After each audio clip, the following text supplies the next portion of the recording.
श्री भागवत भगवान की है आरती, पापियों को पाप से तारती। श्री भागवत भगवान की है आरती, पापियों को पाप से है तारती।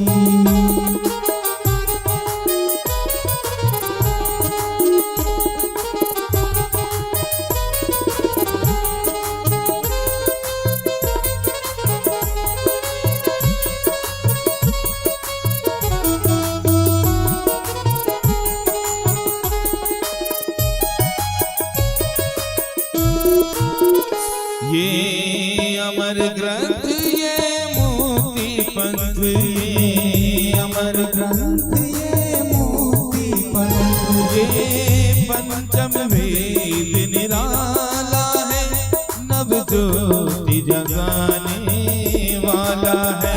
ये पंचम वेद निराला है, नव ज्योति जगाने वाला है। हरि नाम यही, हरि धाम यही, हरि नाम यही, हरि धाम यही, जग के मंगल की आरती। श्री भागवत भगवान की है आरती, पापियों को पाप से तारती। श्री भागवत भगवान की है आरती, पापियों को पाप से है तारती।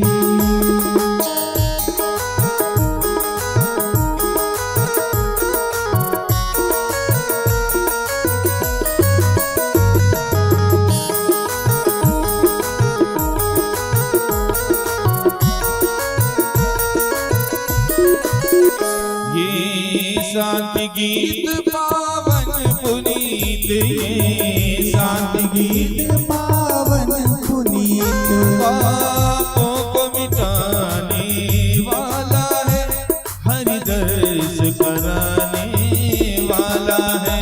पापों को मिटाने वाला है, हरि दर्श कराने वाला है। ये सुख करनी, ये दुख हरनी, ये सुख करनी, ये दुख हरनी, श्री मधुसूदन की आरती। श्री भागवत भगवान की है आरती, पापियों को पाप से तारती। श्री भागवत भगवान की है आरती, पापियों को पाप से है तारती।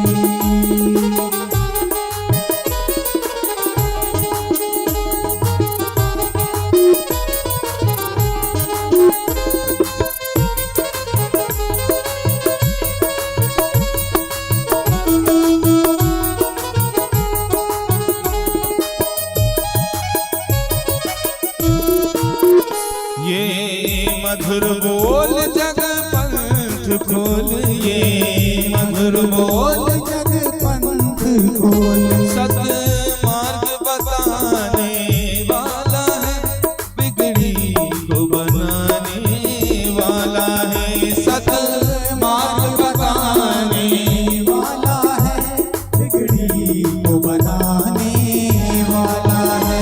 श्री राम यही घन श्याम यही, श्री राम यही घन श्याम यही, प्रभु के मंगल की आरती।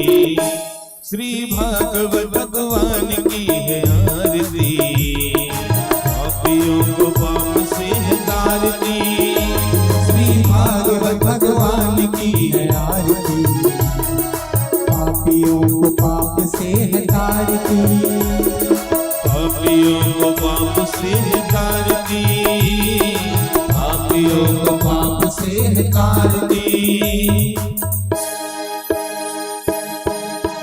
कर्पूर गौरम करुणावतार, संसार सारं भुजगेन्द्र चन्द्रहार सदा वसन्तं हृदयारविन्द भवं भवानी सहितं नमामि अन्दारमाला कुलतालिका कपालमाला किच्चिभरान् दिव्यं वनाय च दिगम्बरान् नमः शिवाय च नमः शिवाय त्वमेव माता च पिता त्वमेव बन्धु च सखा त्वमेव वेद्या द्रविणं त्वमेव सर्वं मम देव त्वमेव सर्वं मम देव ओम तरणस्य कर्णे देवाद्यो वन्दनमा अत अक्षतपुष्पं हस्तो गृहीत्वा अत मन्त्रपुष्पाञ्जलिः नानासुगन्धिपुष्पाणि यथा कालोद्भवानि च पुष्पाञ्जलिर्मया दत्यो ग्रहाणां परमेश्वरः पुराणपुरुषोत्तमाय नमः मन्त्रपुष्पाञ्जलिं समर्पयामि। बोले वृंदावन बाके बिहारी लाल की जय, राधा रानी सरकार की जय। पंचम वेद श्रीमद् भागवत महापुराण की जय। जय जय श्री राधेश्याम। सभी भक्तगण अपने अपने स्थान पर बैठ जाएं।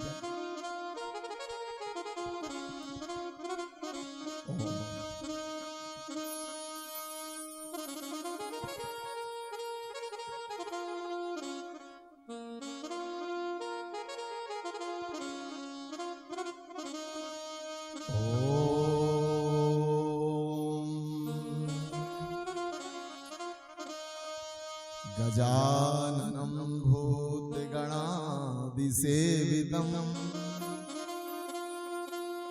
कपेतजम्बो फलचारुभक्षणम् उमासुतं शोकविनाशकारकम् नमामि विघ्ने स्वरपादपङ्कजम् कि वासुदेव सुतं देवं कंस चाणूरमर्दनम् देवकी परमानन्दम् कृष्णं वन्दे जगद्गुरुं कृष्णाय वासुदेवाय हरये परमात्मने प्रणतक्लेशनाशाय गोविन्दाय नमो नमः। या कुन्देन्दुतुषारहारधवला या शुभ्रवस्त्रावृता या वीणावरदण्डमण्डितकरा या श्वेतपद्मासना या ब्रह्माच्युतशङ्कर प्रभृतिभिर्देवैः सदा वन्दिता सा मां पातु सरस्वती भगवती निःशेषजाड्यापहा। कि जय जय श्री राधा रमन, कि जय जय श्री राधा रमन, जय जय नवल किशोर,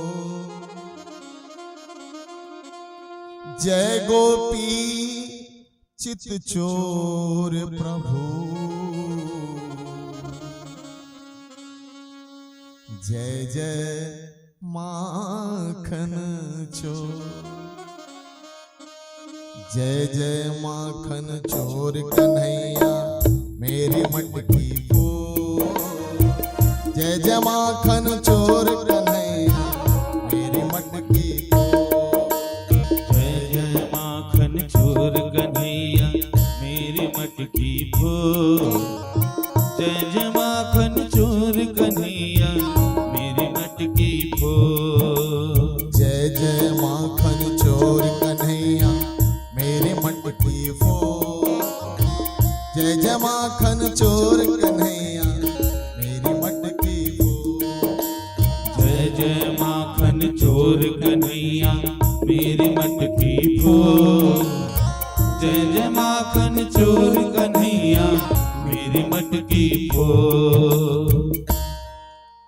बोलिए पंचम वेद श्रीमद् भागवत महापुराण की, सीताराम भगवान की जय, राधे कृष्ण भगवान की। जय। सभी सम्मानीय जन अपने अपने हाथों को जोड़ें। सबसे पहला प्रणाम पूर्ण श्रद्धा से अपने जन्मदाता माता पिता को करें। उसके बाद अपने ज्ञानदाता गुरुदेव को करें। उसके बाद इष्ट देव, कुलदेव, ग्राम देव, हनुमंत लाल, पूजनीय व्यास जी, सुखदेव जी, सनत कुमार जी, नारद जी, भगवान शंकर, मां पार्वती, सबके चरणों में माथा रख के प्रणाम करें। उसके बाद इस कथा के आयोजन करता आदरणीय श्री नंद किशोर जी विश्वकर्मा, श्रीमती कुसुमलता विश्वकर्मा जी का, श्री सत्येंद्र जी, आरती विश्वकर्मा जी का, विश्वकर्मा परिवार का हम सब अभिनंदन करें। और उपस्थित मेरी बुजुर्ग माताओं का, मेरी बहनों का, छोटी बहनों का, आदरणीय बुजुर्ग जनों का, नौजवान साथियों का, छोटे भाइयों का, आप समस्त सम्मानीय श्रोता जनों का मैं गणेश प्रसाद दुबे व्यास आसन से बहुत बहुत अभिनंदन करता हूं, बहुत बहुत स्वागत करता हूं। आप सबका स्वागत। आप सब कहते हैं बड़े भाग मानुष तन पावा, सुर दुर्लभ सद ग्रंथन गावा। भाग्य उदेन बहुजन्म समर्जितेन, सतसंग मम च लभते पुरुषो यदावा। हर चीज किसी के द्वारा मिल सकती है, लेकिन परमात्मा हमारी भक्ति के द्वारा ही मिलते हैं, कोई और नहीं मिला सकता। तो आप सब भाग्यशाली हैं यहाँ जिनको ईश्वर मिले और आप ईश्वर को श्रवण कर रहे हैं। लेकिन आखिर में ईश्वर की जरूरत क्या है हमारे जीवन में?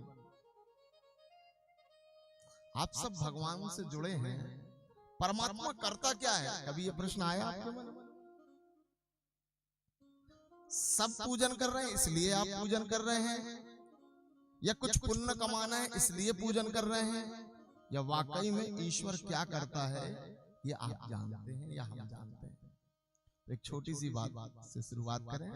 एक हिंदू भिखारी था, मुगलों का राज्य था, और वो भीख मांगता था और एक शब्द बोलता था, भगवान के नाम से भीख दे दो, भगवान के नाम से भीख दे दो।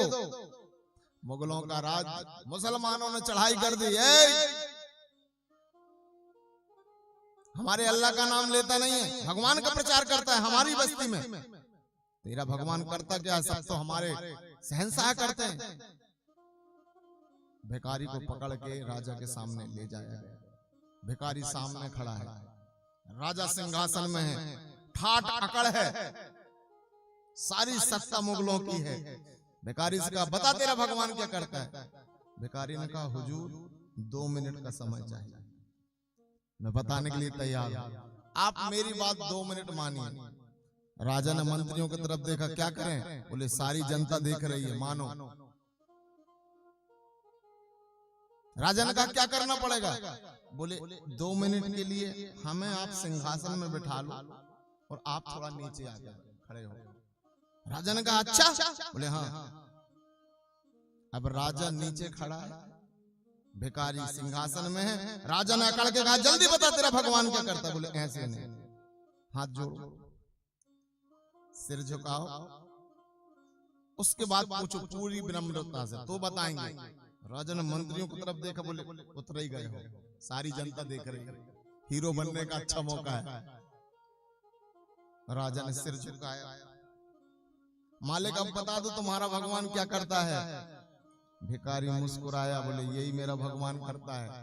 2 मिनट पहले मैं भिखारी की जगह में था, आप राजा के सिंहासन में। 2 मिनट के अंदर मैं राजा के सिंहासन में हूँ और आप भिखारी बन के हाथ जोड़ के खड़े हैं। यही मेरा परमात्मा करता है। ध्यान रखिएगा, ये सारी कथा हमारे जीवन की है। राजा को रंक, रंक को राजा करने का काम किसका है? इशारा करके बताइए। आपने मार्बल, टाइल्स, ग्रेनाइट सब लगा के और मकान तैयार करके रखा और एक हिचकी और गरीबी रेखा की झोपड़ी में फिर से जन्म और आधार कार्ड में नया नाम चढ़ गया। करोड़ों की मेहनत बेकार चली गई और एक गरीब मच्छरों के बीच में, नालियों के बीच में एक हिचकी आई और करोड़पति के यहाँ जन्म बिना कर्म करे करोड़पति की लिस्ट में शामिल हो गया। कौन करता है? उसी का नाम कृष्ण है। आदरणीय श्रोता जनो, उसी का नाम परमात्मा है। इसलिए एक ही साधे सब सधे, सब साधे सब जाए, रहीमन मूल ही सींचे हो, फूल ही फल ही लगाए। मैं आप सबसे निवेदन करूं, दुनिया से व्यवहार कम बनाना, लेकिन ईश्वर से पूरा बनाना, क्योंकि वही आपके और हमारे अगले हजारों जन्मों के निर्णय करने वाले परमात्मा है। आओ उनसे व्यवहार बनाएं, उनसे प्रेम बनाएं, सारे जगत से व्यवहार और श्री कृष्ण से प्यार। आइए। जय राधे कृष्ण गोविंद गोपाल राधे राधे।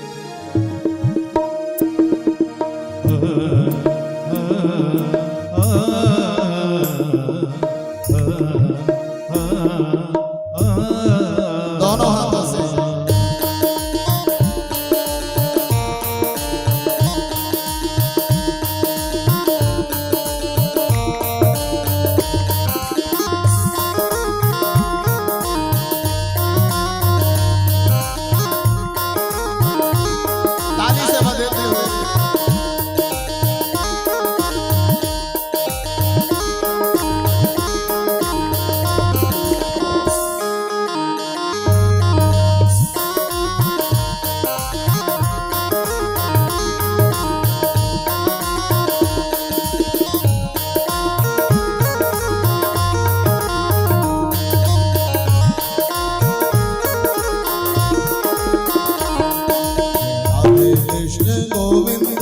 गोपाल राधे राधे। जय राधे कृष्ण गोविंद गोपाल राधे राधे। जय राधे कृष्ण गोविंद गोपाल राधे राधे। जय राधे कृष्ण गोविंद गोपाल राधे राधे। गोपाल राधे राधे, गोपाल राधे राधे, नंदलाल राधे राधे, नंदलाल राधे राधे, गोपाल राधे राधे, गोपाल राधे राधे, नंदलाल राधे राधे।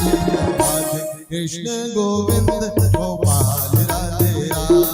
जय राधे कृष्ण गोविंद गोपाल राधे राधे।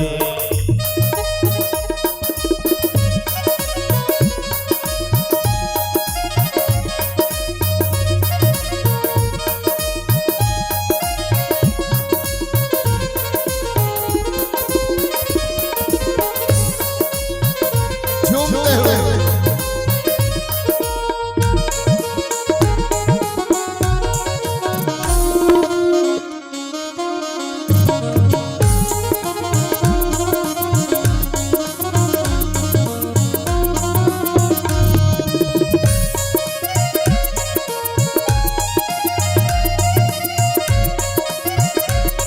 दोनों हाथों की सेवा। और वो जो आदरणीय चश्मा वाले बैठे हैं, वो वाले उनकी फोटो बड़ी अच्छी आएगी, लेकिन जूता उतारना पड़ेगा। जी आप क्या कह रहे हैं? नहीं नहीं, बाजू में भी है। जी जी जी जी। आदरणीय श्रोता जन, ताली से बहुत सारे वक्ताओं ने बताया हार्ट अटैक की बीमारी दूर होती है। आपने एक कहावत सुना होगा, आम के आम और गुठलियों के है ना? तो दो चीज पकड़ लीजिए, एक संसार को और दूसरे परमात्मा को। आप लोगों के यहाँ घर कौन कौन के यहाँ है? सब है? अच्छा, सीढ़ी है? सीढ़ी है? अच्छा, जाने की सीढ़ी अलग है और आने की अलग है क्या? एक ही है। तो ऊपर जाने की भी वही है और नीचे आने की भी। तो ऐसे ही प्रेम है, संसार से प्रेम करते जाओ और ऊपर चढ़ते जाओ, क्योंकि संसार का प्रेम ही परमात्मा का प्रेम बनेगा। आदरणीय श्रोता जनों, ईश्वर का प्रेम, आपकी बेटी का, आपके पिता का, आपके माँ का, आपके पड़ोसी का प्रेम परमात्मा का प्रेम बनेगा। जैसे बूंद बूंद से सागर बनता है, ऐसे प्रेम प्रेम से परमात्मा बनता है। आदरणीय श्रोता जनों, ईश्वर बनता है। दोनों हाथों को ऐसे करो।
सभी बोलिए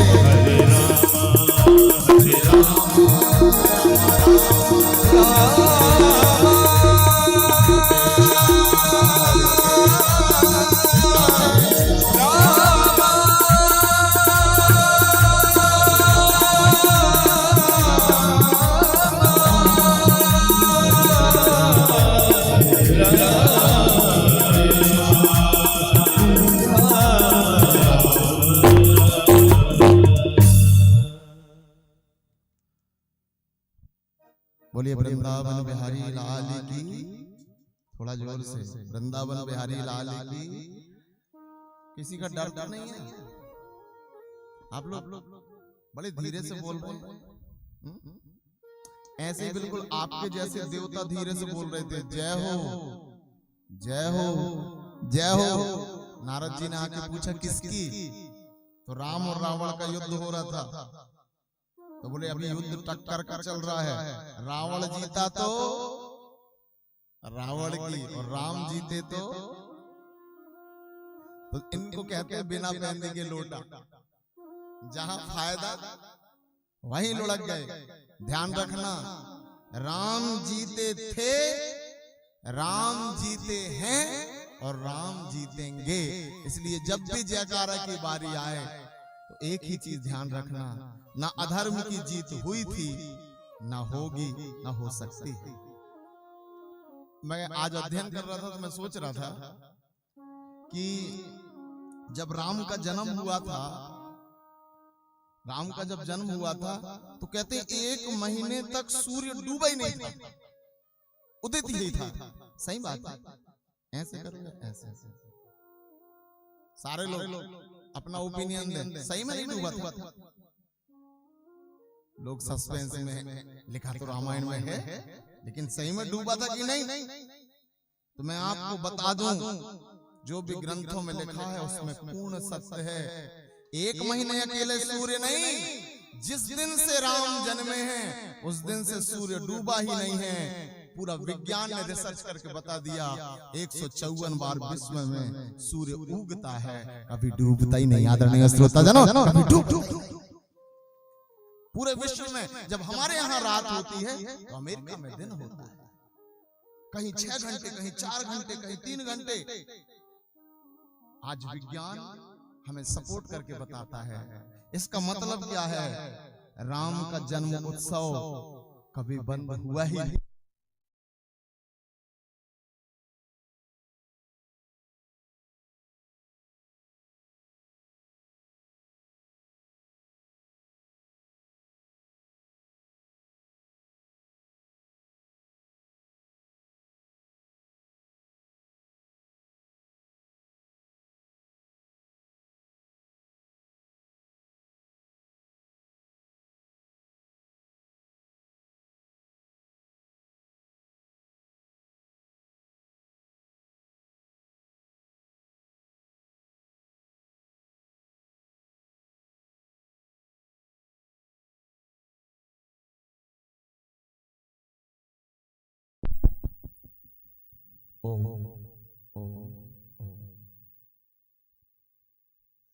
आदरणीय श्रोताजनों, जो भी श्रीमद् भागवत जी में या हमारे धर्म ग्रंथों में लिखा है उसे आप और हम ये समझें कि पूर्ण सत्य है, क्योंकि धीरे धीरे सत्य प्रकट होता है।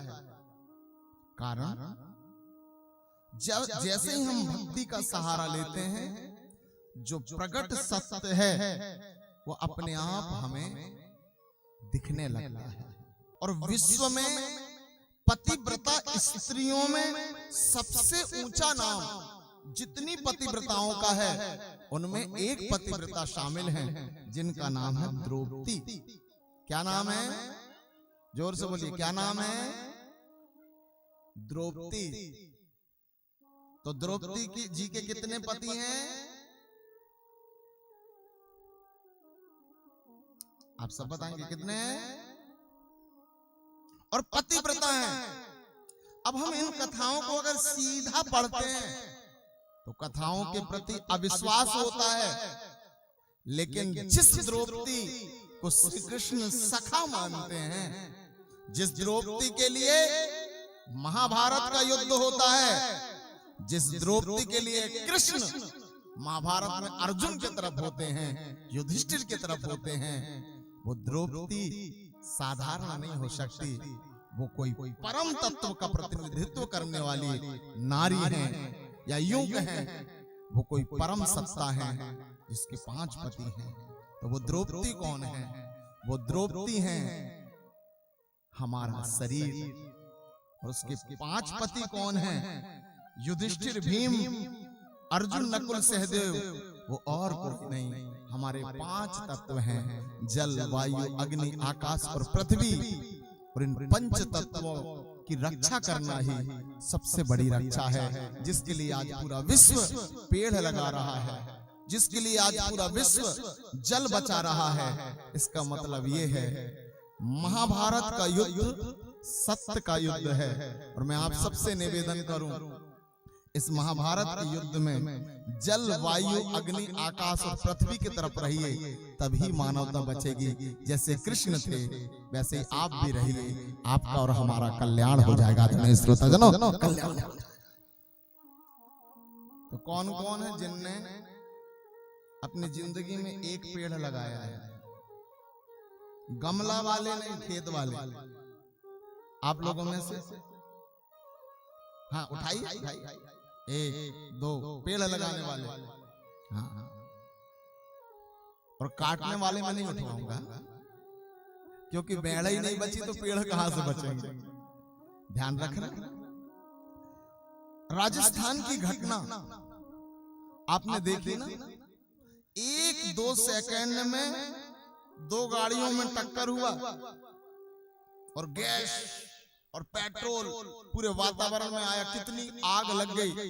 पूरा विश्व आज बारूद में बैठा है, कब जल जाए मिनटों में समझ में नहीं आएगा। ध्यान रखना, सारे लोग पृथ्वी को और मानवता को मिटाना चाहते हैं। केवल एक ही है दुनिया में जिसका नाम कृष्ण है, जो जगत को बचाना चाहता है। आदरणीय श्रोताजनों, जो जगत को बचाना चाहता है, कृष्ण को कहते हैं परमात्मा। वसुधैव कुटुंबकम। क्या कहते हैं? वसुधैव कुटुंबकम। आपके कुटुंब में कितने लोग हैं? आपको जानकारी? कितने? 20 हैं, 25 हैं, 50 हैं, 100 हैं? और उनके प्रति आपके मन में कितना प्रेम है? लेकिन जिस कृष्ण का कुटुंब 800 करोड़ का है, वो कृष्ण कितनी बड़ी दृष्टि का है, आप कल्पना करिए। आप लोग कहाँ रहते हैं? थोड़ा मेरे से बात करिए। आप लोग कहाँ रहते हैं? लोपा? पक्का? सब लोग कितने अच्छे अच्छे रहे? हम लोपा में रहते हैं। और जैसे ही यहां से जबलपुर जाओगे और आपसे पूछेंगे कहाँ रहते, बोले हम सिवनी जिला वाले हैं। और जैसे ही जबलपुर से आप भोपाल जाओगे, आपसे पूछा जाएगा कहाँ के, बोले हम जबलपुर संभाग के हैं, ऐसे ही मत समझ। और जैसे ही भोपाल से आप दिल्ली जाओगे, आपसे पूछा जाएगा कहाँ के, बोले हम एमपी वाले हैं। और जैसे ही दिल्ली से आप अमेरिका जाओगे, आपसे पूछा जाएगा कहाँ के, बोले हम भारत के हैं। और भारत 28-29 प्रदेश। और जैसे ही आप अमेरिका से वैकुंठ जाओगे, आपसे पूछा जाएगा कहाँ के हैं, तो आप कहेंगे पृथ्वी के हैं। और पूरी पृथ्वी हमारी है। आदरणीय श्रोता जनो, पूरी पृथ्वी ये भारत की दृष्टि है। और जैसी दृष्टि वैसे ही सृष्टि। कौन कौन चाहता है इस दुनिया में सब सुखी हो जाएं? हाथ उठा के बताना। और एक मिनट देखा से कि नहीं? बिल्कुल भागवत भगवान के सामने ईमानदारी से उठाना कि सब सुखी हो जाएं। नीचे हाथ करो, अभी ओपिनियन होगा। सब सुखी हो जाएं, कोई दुखी ना हो, पड़ोसी भी। बिल्कुल आत्मा से जो चाहते हैं वो हाथ उठाए। और ईमानदारी से उठाना। बाजू वाले उठा रहे इसलिए नहीं। एक मिनट उठाए रहो भैया, कैमरा चला देना, थोड़ा विश्व देख रहा है। 1 2 3 4 5। कुछ लोग कह रहे हैं यार मैं भी आधा उठा लेता हूं क्योंकि आधा सुखी चाह रहा हूं। वो बात याद है आपको? एक व्यक्ति ने तपस्या किया और तपस्या करने के बाद उसने समुद्र देवता को प्रसन्न किया। समुद्र देवता ने कहा मांग क्या चाहिए? बोले मुझे एक कुछ शंख दे दो, जब भी मैं बजाऊं तो मुझे मेरी मनोकामना पूरी हो जाए। समुद्र देवता ने कहा ले। जैसे ही जाने लगा तो उसको बुलाया। बोले सुन, बोले क्या? तू जब भी शंख बजाएगा तेरी मनोकामना पूरी होगी, लेकिन तेरे पड़ोसी की डबल होगी। मुंह फूल गया। पत्नी ने कहा इतने दिन तपस्या करके आए हो, शंख मिला है, क्या हुआ? बोले मुझे सिंगल, पड़ोसी को डबल। रख दे, बिल्कुल कभी नहीं बजाना है। अब पत्नी दूर जाती थी, पानी को उसको लगा एक दिन यार बजाई लेती, एक कुआं तो खुदवाई लेती, उसने बजाई। और जैसे ही बजाई तो शंखेश्वर महाराज ने कहा मांग क्या चाहिए? बोले कुआं खोद दो जी। तो उसके यहाँ एक कुआं आगे और पड़ोसी के यहाँ आगे भी। और पति आया, पत्नी इसका बजा दी। बोले हाँ, परेशानी थी ना पानी की, दूर जा गर्मी के दिन थे। उसने कहा जल्दी शंख निकाल। तुरंत शंख निकला, बजाया। शंखेश्वर महाराज आए, मांग क्या चाहिए? बोले जितनी जल्दी बने मेरी एक आंख फोड़ो। बोले कनवा हो जाएगा? बोले कनवा चलेगा, बाजू वाले तो अंधे होंगे ना गारंटी से। बोले हाँ तो होंगे, डबल फूटेगी। बोले डबल फूटेगी तो 2 कुआं हैं, आगे भी और इससे क्या होगा? बोले कुआं में गिरेंगे और मेरी आत्मा संतोषी होगी। जिसको दूसरे को दुखी देखकर खुशी मिलती है, ध्यान रखना मेरे भाई बहन, वो एक ना एक दिन कनवा होगा, दूसरा मिटेगा तो वो भी बर्बाद होगा। और ऐसी खुशी जो चाहते हैं वो अगले जन्मों में मानव नहीं बन पाएंगे। आदरणीय श्रोता जनों, मानव तो वो ही बनता है जो विश्व की शांति चाहता है। आदरणीय श्रोता जनों, विश्व की शांति, सब सुखी रहे ईश्वर, कोई को कष्ट ना हो। हमारे नेगेटिव सोचने वाला भी, हमारी निंदा करने वाला भी, हमसे जलने वाला भी, कोई भी दुखी ना हो। श्री कृष्ण, मैं आपसे एक निवेदन करूं, रामचरित्र और कृष्ण चरित्र दोनों हमारे जीवन के आधार हैं। बोले श्री रामचंद्र भगवान की, जोर से बोलो श्री रामचंद्र भगवान की। और एक बार भाइयों के लिए ताली बजाओ। आप कहेंगे क्यों? मैं आज सुबह घूमने गया 5 बजे, सुबह गया मैं घूमने 5 बजे, कम से कम 10 खेतों में देखा इतने इतने कीचड़ में, ठंडी में, पानी को इस दिशा से उस दिशा मैं देख रहा था, मैं भी घूम रहा था। मुझे ऐसा लगा कि संसार में श्री कृष्ण चरित्र तभी सार्थक होता है जब व्यक्ति कर्म करता है, और रामचरित्र जब सार्थक होता है जब व्यक्ति धर्म करता है। तो राम और कृष्ण दोनों हमारे जीवन के आधार हैं और शिक्षा है। बोलिए रामचंद्र भगवान की। तो अपनी जिंदगी में एक आदत डालो, बदलने की आदत। कहते हैं बदल जाओ वक्त के साथ या वक्त बदलना सीखो। बदल जाओ वक्त के साथ या वक्त बदलना सीखो। लाचारियों को मत कोसो, हर हाल में चलना सीखो। कोई भी उम्र हो, डट के खड़े रहो। राम जी की पत्नी कौन थी? जोर से बोलो, कौन थी? जोर से बोलो, कौन थी? कौन थी? किसने हरण किया था? रावण ने। और कहां रखा था? कहां रखा था? सोने की लंका में। ये कहां, कब की बात थी? सब बोलो त्रेता की। कब की बात थी? राम जी ने अपने आप को अपडेट किया और कौन बने? कृष्ण। कौन बने? अब रावण कौन बना? शिशुपाल। और सीता कौन बनी? रुक्मणी। और शिशुपाल और रुक्मणी की हो गई सगाई। बहुत ध्यान से सुनना। और राम कौन थे?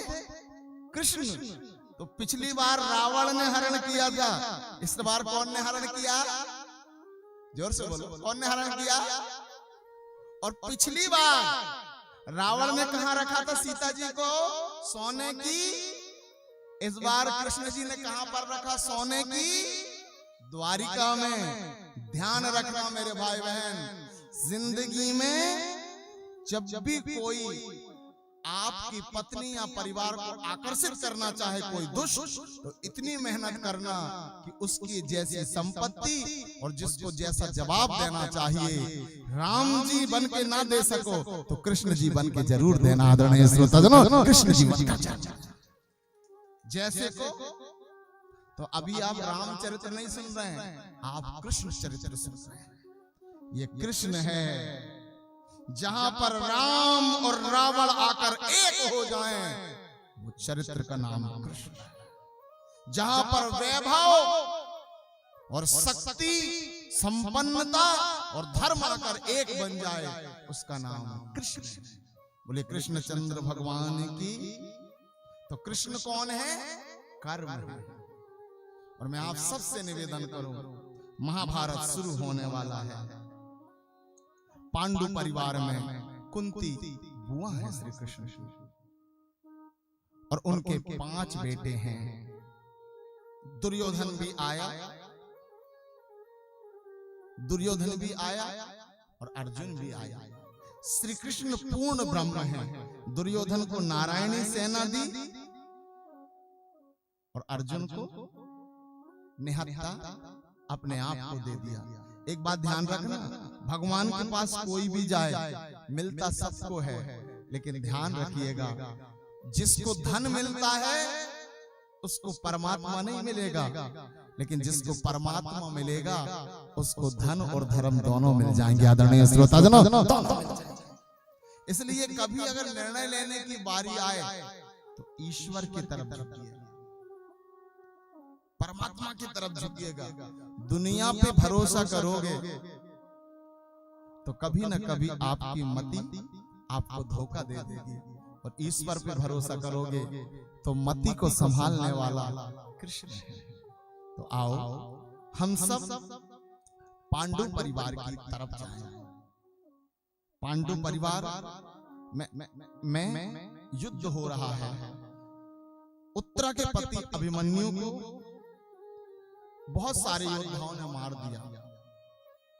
केवल एक वारिस बचा है जिसका नाम है परीक्षित।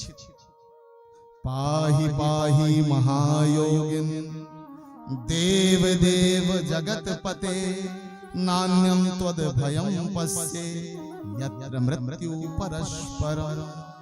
श्री कृष्ण ने गर्भ में प्रवेश किया और जैसे ही प्रवेश किया तो कुल के वारिस को बचा लिया। आप सबसे मेरा निवेदन है, अपनी नई नवेली बहू को ये श्लोक सिखा दीजिएगा। पाहि पाहि महायोगिन देव देव जगतपते नान्यं त्वद भयं पश्ये यत्र मृत्यु परस्परम। क्योंकि आजकल गर्भ रुकने में बड़ी समस्या हो रही है। कारण आज हर उत्तराधिकारी का अगला वारिस आना बड़ा कठिन हो गया। लाखों का इलाज लग रहा है। कारण केवल कृष्ण ही सबके वंश को जीवित रख सकता है। इसलिए हर घर का एक कुल देवता होना चाहिए, उसका नाम कृष्णचंद्र है। आदरणीय श्रोता जन, हर पूजन में एक कुल देवता, आपके जो भी दूल्हा देव हो, भैंसा देव हो, जो भी हो वो तो है ही, लेकिन कुल को बढ़ाने वाला एक देव है कृष्ण। दूसरी चीज एक और ध्यान रखना, कौन कौन है जो भगवान को धन्यवाद देते हैं कि आपने हमें बहुत दिया? हाथ उठा के बताइए जो धन्यवाद देते हैं। ओके ओके, इनके लिए ताली बजाइए। जो धन्यवाद देते हैं उनको और मिलेगा, और जो धन्यवाद नहीं देते ना, तो ध्यान रखिएगा, जो धन्यवाद नहीं देते उनको धीरे धीरे धीरे धीरे परमात्मा देना बंद कर देता है। आपके यहाँ कोई मेहमान आए, आप उसको चाय पिलाएं, नाश्ता खिलाएं, और वो अगर आपको धन्यवाद दे देता है कि बहुत अच्छा लगा, तो मन में संतोषी होती है। इस बार अगर सूखा वाला नमकीन दिया है तो अगली बार भजिया तल के देंगे, कारण उन्हें उत्साह बढ़ा के गया है। और इस बार उसने अगर मुस्कुराया नहीं, धन्यवाद नहीं दिया, तो अगली बार पानी बस। कारण उत्साह कब बढ़ता है? जब हम उन्हें धन्यवाद देते हैं। मैं आप सबसे एक और निवेदन करूं, आपको कोई कुछ भी दे, थैंक यू, अगर अंग्रेजी बनती है तो थैंक यू, और हिंदी बनती है तो धन्यवाद। बहुत अच्छा किया, बहुत अच्छा किया। और एक चीज और करना, जैसे ही यहाँ पंडाल से जाना तो सबसे पहले हमारे जजमान जी से मिलना। जो पैर पड़ सकता है वो पैर पड़ना, जो हाथ मिला सकते हैं वो हाथ मिलाना, जो गले मिल सकते हैं वो गले मिलना। और एक चीज जरूर कहना, पूरी दुनिया हमें संसार से मिलाती है, जजमान जी आपने हमें परमात्मा से मिला दिया। आदरणीय श्रोताजनों, आपने हमें ईश्वर। संसार में वो बहुत कम लोग होते हैं जो भगवान से मिलते हैं, जो इस तत्व को देते हैं। ये परमात्मा का जो तत्व है वो आत्म तत्व कहलाता है।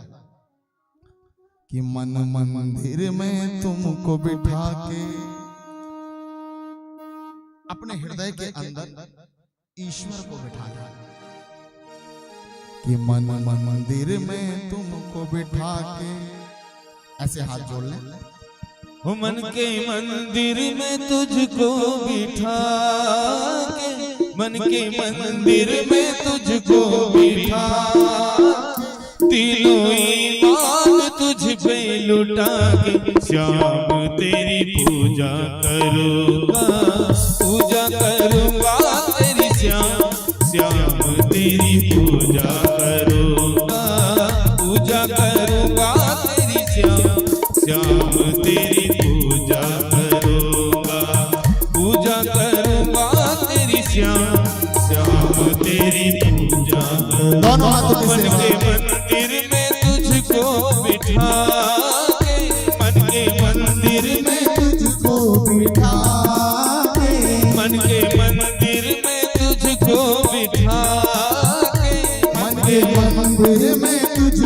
पिता के तीनों ईमान तुझ पे लुटा के श्याम तेरी पूजा करूँगा, पूजा करूँगा तेरी श्याम, श्याम तेरी पूजा करूँगा, पूजा करूँगा तेरी श्याम, श्याम तेरी पूजा करूँगा।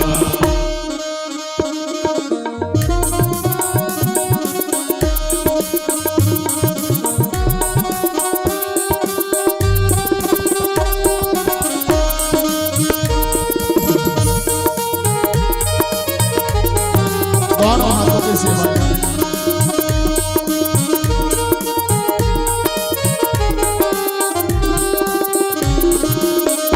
लाखों होंगे हंसी जग में लेकिन लाखों होंगे हंसी जग में लेकिन हो, लाखों होंगे हंसी जग में लेकिन लाखों होंगे हंसी जग में लेकिन आँख ने तुझसा देखा नहीं है, आँख ने तुझसा देखा है, आँख ने तुझसा देखा नहीं है, आँख ने तुझसा देखा नहीं दिल के मंदिर में तुझको बिठा के, दिल के मंदिर में तुझको बिठा के तीनों ईमान तुझ पे लुटा के श्याम तेरी पूजा करूँगा, पूजा करूँगा तेरी श्याम, श्याम तेरी पूजा करूँगा, पूजा करूँगा तेरी श्याम, श्याम तेरी पूजा करूँगा, पूजा करूँगा तेरी श्याम, श्याम तेरी पूजा, श्याम तेरी ऐसे मीठी मीठी ताली बजाएं। कुंती जी भगवान श्री कृष्ण की सगी बुआ हैं। एक बार हमारी माताओं के लिए जोरदार ताली बजाई, जो बुजुर्ग माताएं हैं।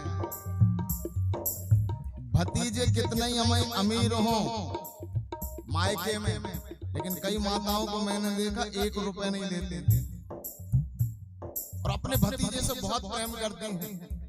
कुंती भी उन्हीं माताओं में से हैं। सोने की लंका में रहता है भतीजा और भाई, काय में सॉरी सोने की द्वारिका में, क्षमा करें, सोने की द्वारिका में रहता है, लेकिन ये बन बन घूमी अपने बच्चों को लेके, गरीबी में रही, भीख मांगी, लेकिन अपने मायके से कभी भी मदद नहीं ली। जो भी नारी अपने मायके से मदद नहीं लेती हर स्थिति में, ध्यान रखना उसका सम्मान पूरा मायका करता है। आदरणीय श्रोताजन, कई बुआओं को मैंने देखा है, भतीजे आएंगे तो भूखे नहीं जाने देंगे, समय में खड़ी होंगी, लेकिन अपने मायके से मदद नहीं लेंगे। आप उनके मायके में जाना और वो गरीब बुआ जब जाती है तो जो सम्मान पाती है वो साक्षात कुंती। लेकिन आज श्री कृष्ण ने पूछा, बुआ कुछ तो लेना पड़ेगा, तो कुंती बुआ ने कहा तू देना चाहता है? बोले हाँ। एक काम करना, आज एक बात बता, तू है कौन जो तू मुझे कुछ देना चाहता है? बोले मैं परमात्मा हूँ, भगवान हूँ। बुआ और भतीजे के रिश्ते को बाजू में करो, मैं ही ब्रह्म हूँ। तो कुंती बुआ ने कहा तो फिर एक चीज दे दे मुझे। क्या? दुख। दुनिया में कोई व्यक्ति परमात्मा को सॉफ्ट नहीं कर सकता। आज कुंती बुआ ने सॉफ्ट कर दी। क्या? दुख। बोले हाँ। बोले वो तो मैंने खूब दिया तुझे। बचपन में माता पिता का स्वर्गवास, जवानी में पति का स्वर्गवास, छोटे छोटे बच्चों को देके सौत भी चली गई, ससुराल भी खतरनाक, वन में भी परीक्षा, मैंने तो तुझे बहुत दुख दिया। तो कुंती ने कहा तू एक बात बता, हर दुख में पीछे कौन खड़ा था? तू था ना? बोले हाँ। तो कृष्ण जिस दुख में तू खड़ा है वो दुख मेरे लिए सबसे कीमती है। मुझे दुख दे दे मेरे कृष्ण, मुझे दुख दे दे। इसका मतलब क्या है? इसका मतलब ये है अगर परमात्मा मिल रहा है दुख में तो वो दुख भी सुख से बड़ा है। मैं आप सबसे निवेदन करूं, जब हम जन्मते हैं तो दुख ही दुख देखते हैं, दुख ही दुख देखते हैं। जवान होते हैं दुख देखते हैं, बूढ़े होते हैं शारीरिक दुख देखते हैं। हमें ऐसा लगता है ये दुनिया में सुख कब मिलेगा। लेकिन जब ऐसे सत्संग में या मंदिर में या मुख से परमात्मा का नाम निकल जाए, समझ लेना ये दुख भी सबसे बड़ा सुख बन गया। आदरणीय श्रोताजनों, सबसे बड़ा सुख। यहाँ पर कोई भी ऐसा व्यक्ति नहीं है जो परेशान नहीं। ऐसे करो, सचिन किसी न किसी चीज से परेशान है, बस एक दूसरे का दुख बताते नहीं, थोड़ा मुस्कुरा लेते हैं, लेकिन उस दुख में भी श्री कृष्ण मिल गए, ये सबसे बड़ा सुख है। आदरणीय श्रोताजनों, सबसे बड़ा सुख है। इसे उत्सव बनाइए, दोनों हाथों को उठाकर।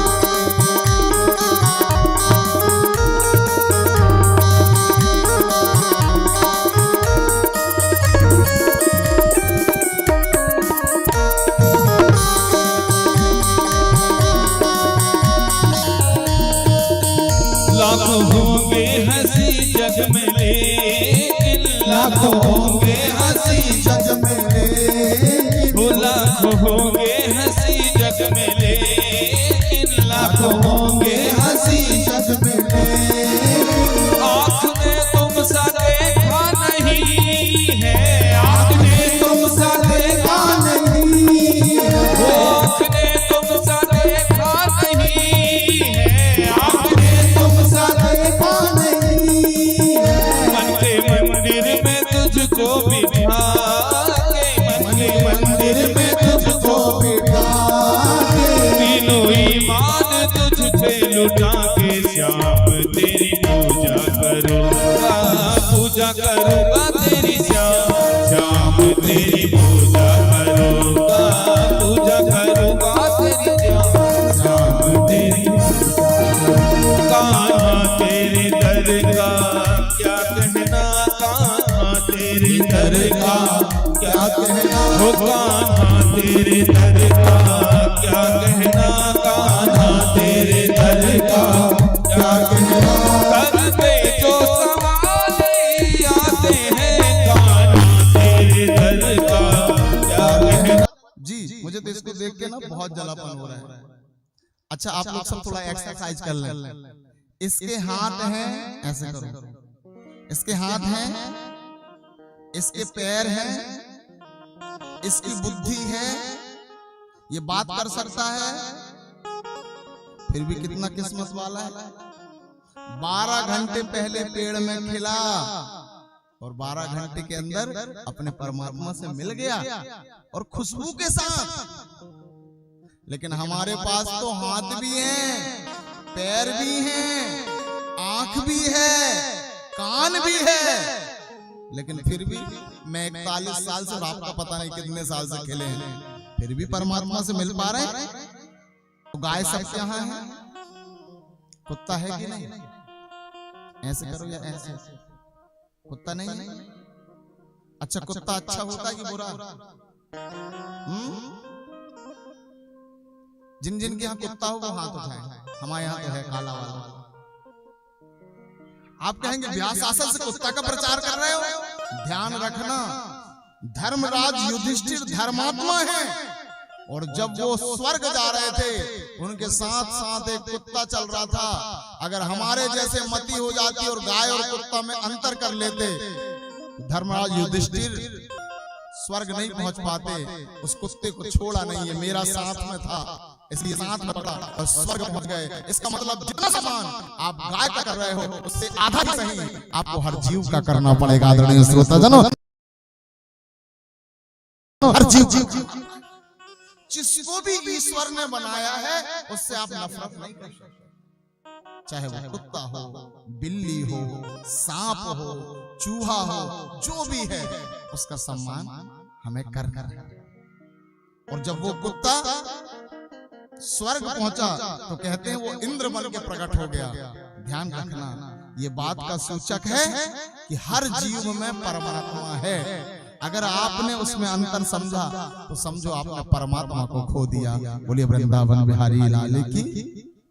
हर जीव, इसलिए कुत्ते को भी रोटी दीजिए, गाय को भी रोटी दीजिए, कौवा को भी रोटी दीजिए, क्योंकि हर जीव में ईश्वर ही है कि बिन पग चलहि सुनहि बिनु कान, कर बिनु करम करई विधि नाना, आनन रहित सकल रस भोगी, बिनु बानी वक्ता बड़ जोगी।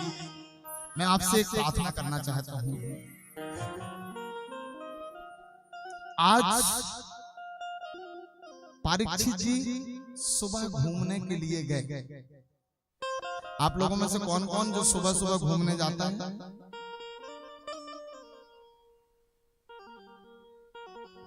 कई लोग तो कहते हैं महाराज इतना काम करते हैं कि घूमने की जरूरत नहीं है। तो मैं आप सबसे बता दूं, शिव महापुराण की कथा में संध्या को वरदान मिला है कि जो भी सुबह घूमने जाएगा, health is wealth sound body, मतलब सुबह की हवा 1 लाख की, जोर से बोलो, सुबह की हवा।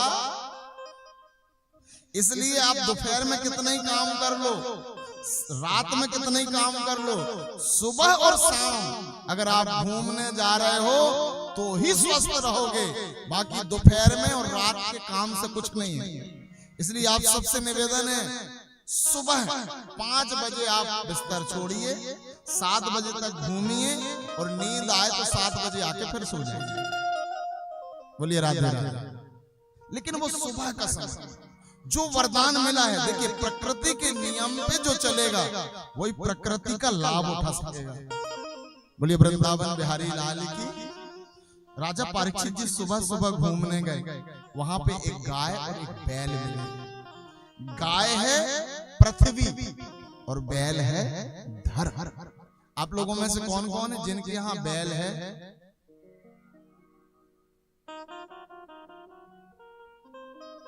एक दादाजी, दूसरे, हालांकि यहाँ से 20-30 किलोमीटर आगे जो बालाघाट क्षेत्र है वहां पे बैल हैं, बहुत सारे बैल हैं।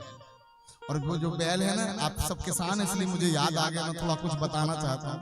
एक बार किसानों के लिए जोरदार ताली बजाइए। नए वाले किसानों के लिए नहीं, पुराने वाले किसान। बैल हर, और जब वो भागते थे हर को पकड़ते थे, हरी सी डांडी होती थी, और जब वो भागते थे क्या बोलते थे? हरी हरी हरी, मतलब एक एकड़ में 1000 हरी को याद करते थे, ये ना होता था। और जब वो हरी को याद करके 3 खंडी गेहूं को उगाते थे तो 10 लोगों का परिवार 3 खंडी गेहूं निकल जाता था और उसी में बाजार में जाते थे। लेकिन अब धर्म चला गया। अब क्या बचा है घर में? ट्रैक्टर, कल्टीवेटर, है ना? इतना टर है कि हरी हरी कहीं चला गया। बेटा पिता को टर, बहू सास को टर। जैसा खाओ अन्न वैसा होता है मन, और जैसा पियो पानी वैसी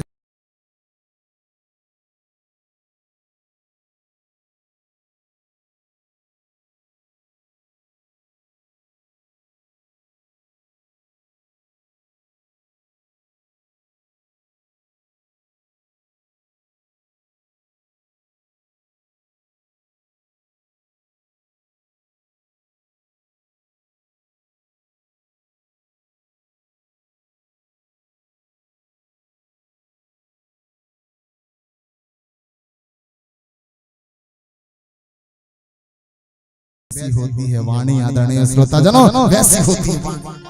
ये पूरी सर्किल है धर्म की। इसलिए बैलों का सम्मान धीरे धीरे होना शुरू होगा। और दुर्भाग्य देखना, जिन बैलों को और गायों को काटा जा रहा है, उसी के बदले में पश्चिम के देशों से डीजल और पेट्रोल लाया जा रहा है। और हिंदूवादी सरकार है, मेरा निवेदन है, इन गायों और बैलों को बचा लो और फिर से प्राकृतिकता की ओर आओ। क्योंकि यही विश्व को भी बचाएगा, पृथ्वी को भी बचाएगा, धर्म को भी बचाएगा और सनातन को भी बचाएगा। आदरणीय श्रोताजनों, सनातन को भी बचाएगा। सभी बोलो सना, जोर से बोलो सना तन, सना तन। काय से सना? जल से, वायु से, अग्नि से, पृथ्वी से और आकाश से सना हुआ ये तन ही सनातन है, जिसको बचाना ही धर्म है। आदरणीय श्रोताजनों, धीरे धीरे प्राकृतिक खेती की ओर आना पड़ेगा, धीरे धीरे गाय को बचाना पड़ेगा, धीरे धीरे बैल को फिर से क्रमता में लाना पड़ेगा और एक न एक दिन 30 साल, 40 साल, 50 साल बाद ये समय आएगा जब प्रकृति को महत्व दिया जाएगा और दो चीजों की फिर से पूजा होगी। एक शंकर के पुत्र की, जिसको कहते हैं गोबर। जोर से बोलो। कोई बच्चा पढ़ता नहीं है तो हम क्या कहते हैं? बिल्कुल गोबर ही गणेश। इतना बदनाम कर दिए हैं। वक्रतुंड महाकाय कोटि सूर्य समप्रभा निर्विघ्नं कुरु मे देव सर्वकारेषु सर्वदा। पूरे विश्व का ध्यान रखना, पूरे विश्व का के संकटों को हरण करने वाला और कोई नहीं, आपका गोबर गणेश है। आदरणीय श्रोताजनों, आपका गोबर गणेश। कौन कौन है जिनके यहाँ गोबर होता है? नहीं होता। यूरिया डीएपी खत्म होगी और क्या होगा? गोबर। आपका वही गणेश होगा। और गणेश जी काय के ऊपर बैठते हैं? चूहा के ऊपर। और चूहा चूहा नहीं है, जितनी भी वैज्ञानिक खोज होती हैं वो चूहे के ऊपर होती हैं। इसका सीधा सा मतलब है मनुष्य और चूहा एक ही सिस्टम से बने हैं और उसके ऊपर गणेश बैठते हैं, जिन्हें गोबर कहते हैं। और श्री कृष्ण जिस धन को उठाते हैं उसे गोवर्धन कहते हैं। आदरणीय श्रोताजनों, उसे गोवर्धन कहते हैं। और ये चीजें मैं लोपा में इसलिए बता रहा हूं क्योंकि आप किसान हैं, आप धर्मात्मा हैं और इस दुनिया में जवान और किसान ही भारत की रक्षा कर सकते हैं। आदरणीय श्रोताजनों, भारत की रक्षा। तो आज नारद जी, राजा परीक्षित जी का जन्म हो चुका है और राजा परीक्षित जी ने देखा गाय भी टिंगस रही है, बैल भी टिंगस रहे हैं और कलयुग उसे मारना चाह रहा है। तो राजा परीक्षित ने तलवार उठाया और कलयुग को मारने के लिए खड़े हुए। कलयुग शरण में आया, कलयुग चरणों में प्रणाम करता है और जैसे ही प्रणाम करता है कहते हैं जो भी चरणों में आ जाए ना उसको क्षमा कर देना चाहिए। बोलिए वृंदावन बिहारी लाल की।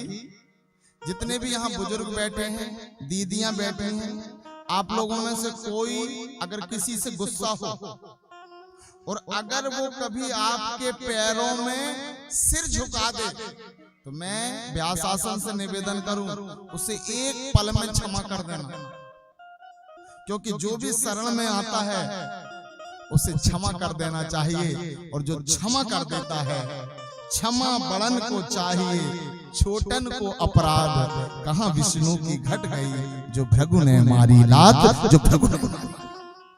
तो जो क्षमा कर देता है बड़ा कौन बनता है?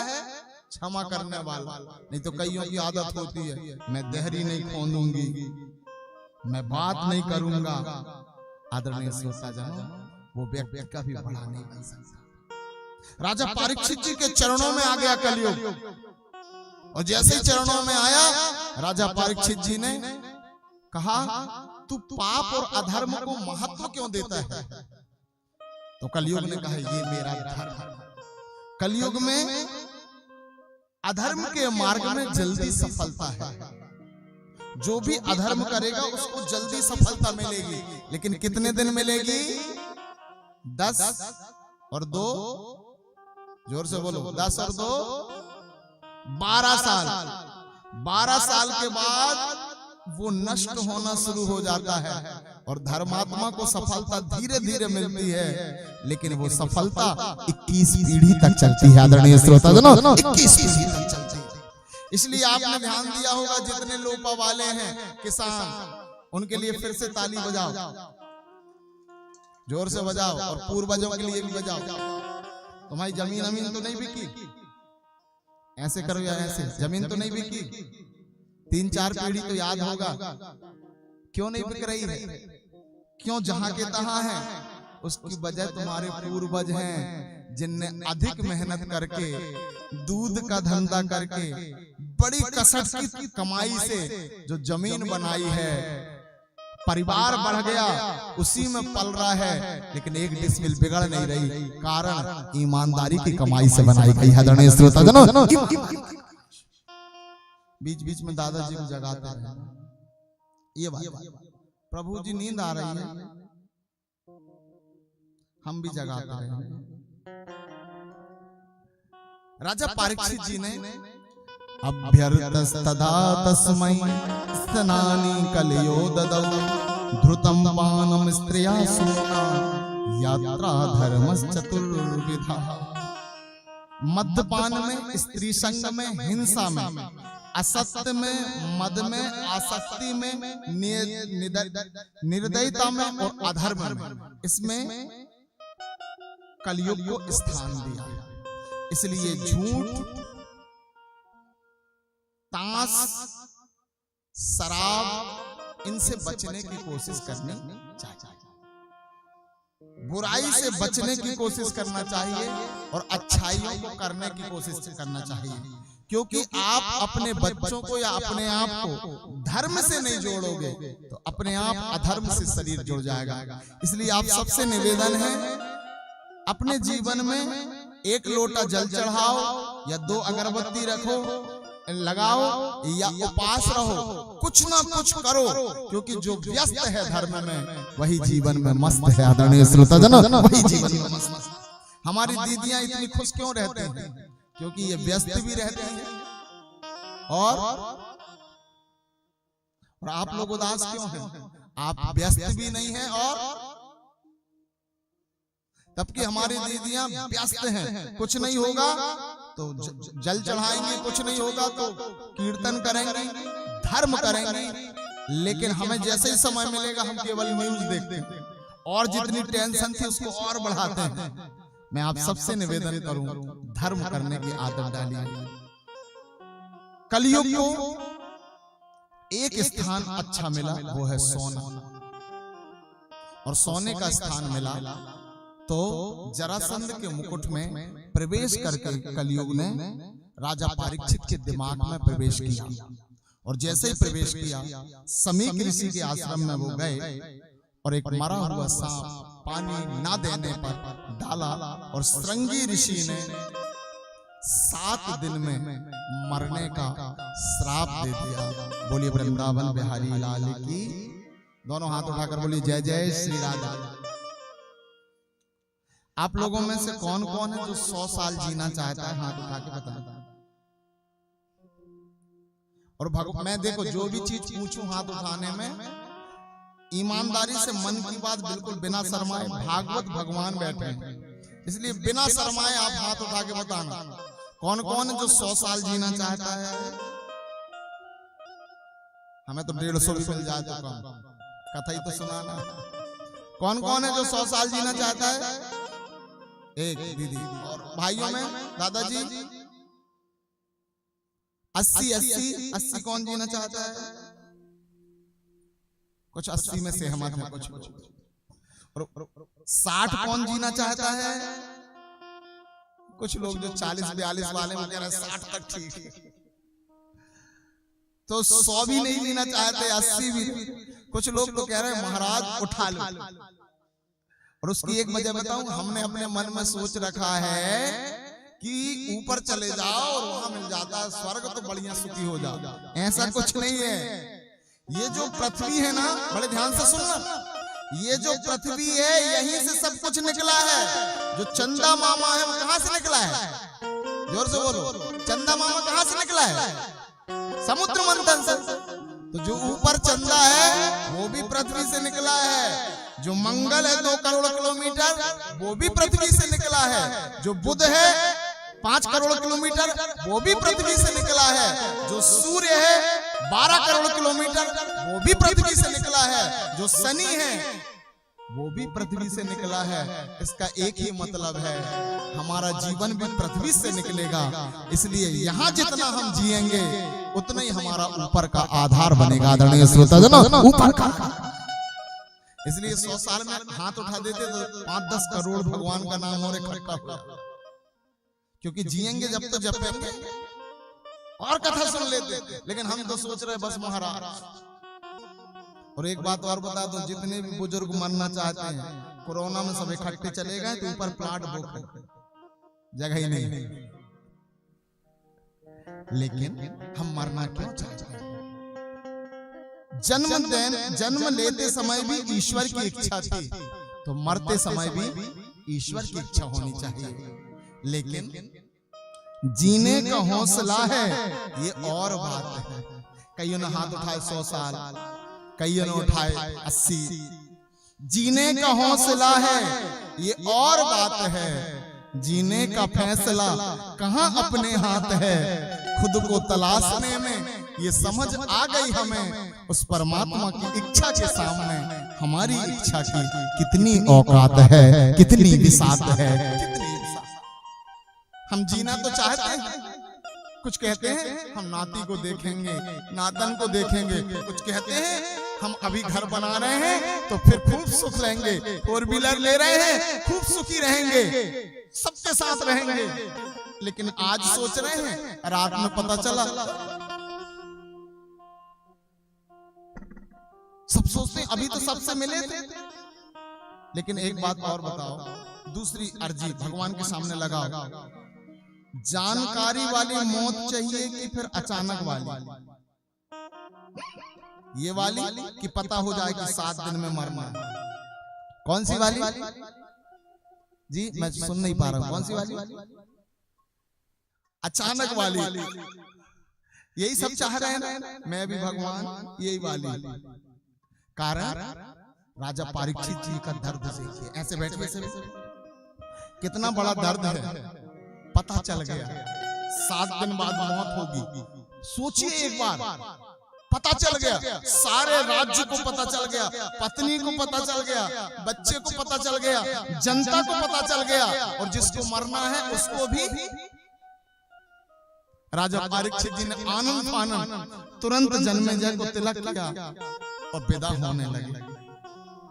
एक व्यक्ति को मालूम, मैंने देखा 30-32 साल का साहू परिवार का लड़का अमरवाड़ा के पास मैंने देखा, उसको कैंसर हो गया, यहाँ कहीं था।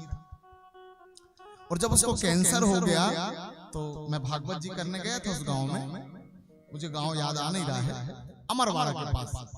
तो मैंने एक चीज देखा कि जब मैं उससे मिलने गया, और जब मैं उससे मिलने गया तो उसका लड़का था 5 साल का, 5 साल का है ना, और पत्नी वो अगर 35 साल का था तो पत्नी 28-29 साल की थी। छोटे छोटे भाई थे। मैं मिलने गया और डॉक्टर ने बता दिया था कि बचना मुश्किल है। तो जब मैं मिलने गया तो मैंने उसका ऐसा हाथ पकड़ा और सिर पे हाथ फेरा। मैंने कहा आप ठीक हो जाएंगे। तो यहाँ से आंसू बहने लगे और अपने छोटे से बच्चे को देखा और कहता है गुरुजी। उसके बाद पत्नी को देखा, उसके बाद माँ को देखा, उसके बाद अपने भाइयों को देखा। मैं उस समय महसूस कर रहा था ईश्वर मृत्यु सबको आना है, लेकिन अचानक वाली आए। ऐसी मृत्यु ना आए जिसमें बिछड़ने में इतना बड़ा दर्द।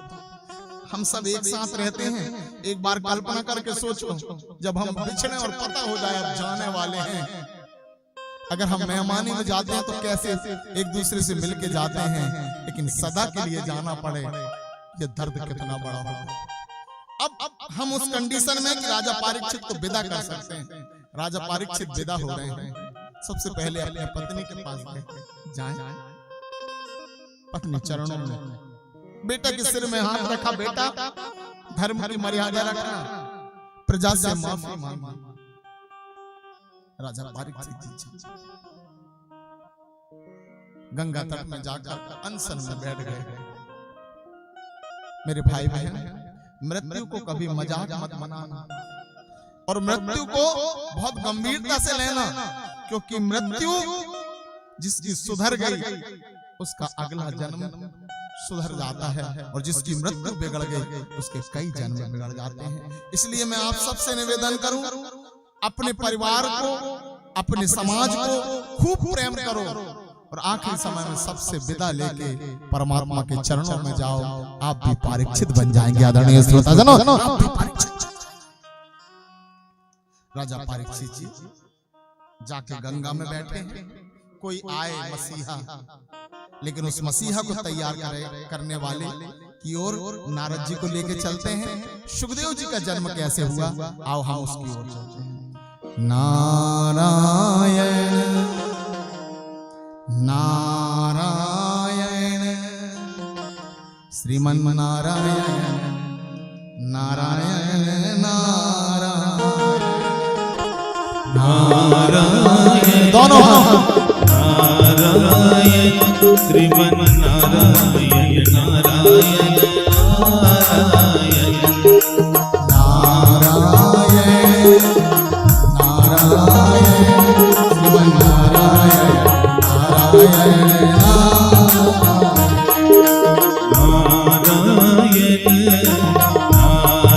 नारायण श्रीमन नारायण नारायण लक्ष्मी नारायण नारायण नारायण लक्ष्मी नारायण नारायण नारायण दोनों लक्ष्मी नारायण नारायण नारायण लक्ष्मी नारायण नारायण नारायण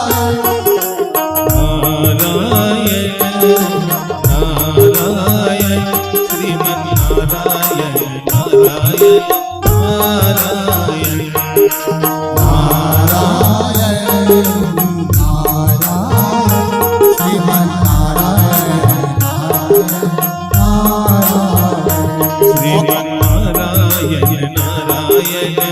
नारायण श्रीमन नारायण नारायण नारद जी के मन में है जगत के पिता। जगत के पिता कौन है? जोर से बोलो, जगत के पिता कौन है? शंकर जी। बड़े ध्यान से सुनना, पिता और पति में अंतर समझना। जगत के पिता कौन है? जोर से बोलो, जगत के पिता कौन है और पति कौन है? पति कौन है? कृष्ण जी। पिता और पति में अंतर समझना। दीदियों से निवेदन, आप शिव जी से जब कुछ मांगे तो जो पिता से मांग सकते हैं वो चीज मांगे, और कृष्ण जी से जो मांगे जो पति से मांग सकते हैं, है ना। पति से कुछ और मांगा जाता है और पिता से कुछ और मांगा जाता है।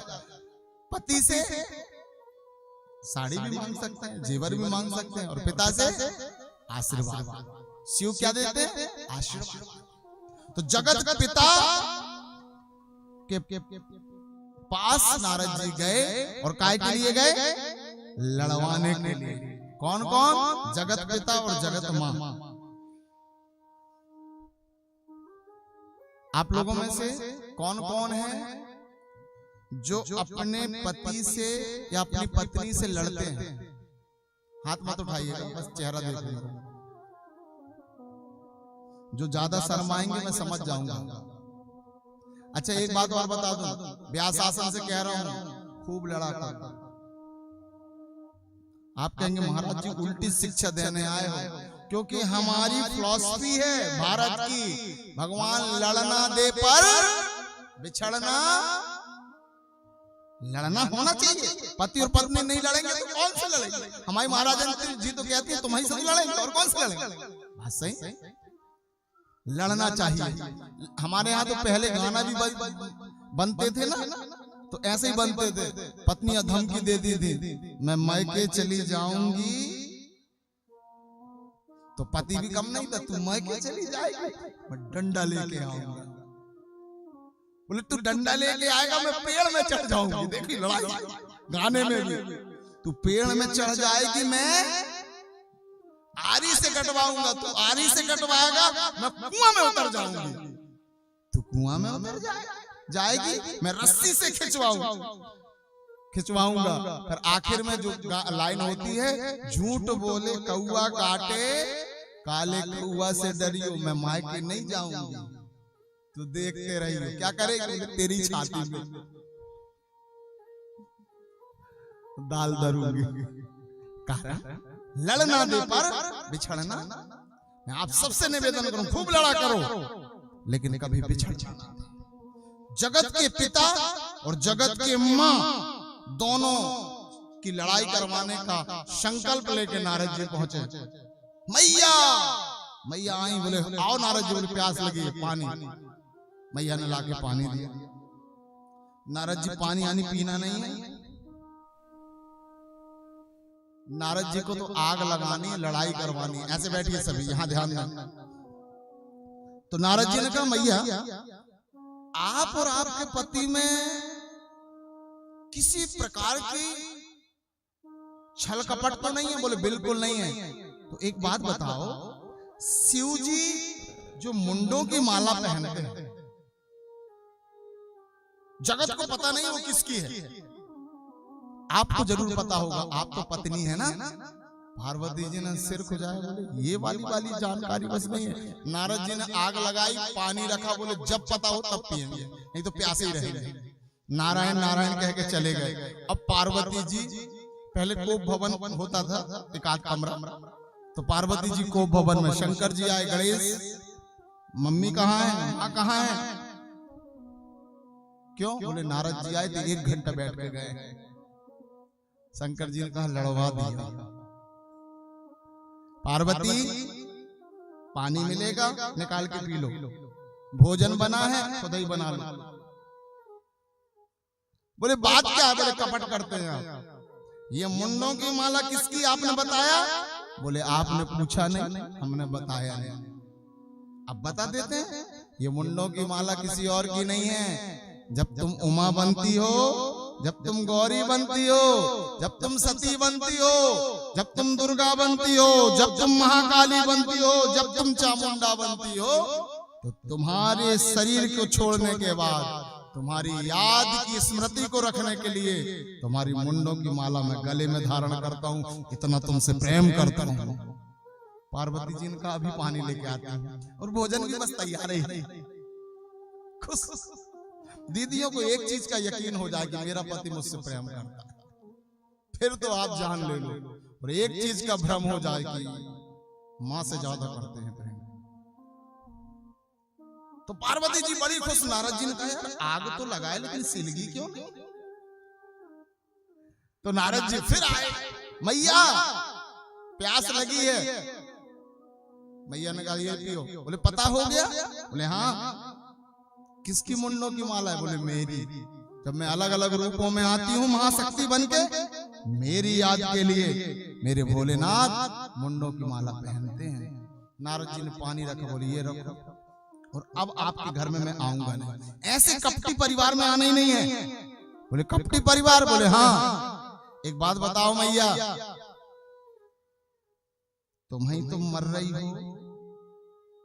एक आध बार भोले बाबा ने भी शरीर त्यागा हो तो तुम भी मंगल सूत्र पहन लेते।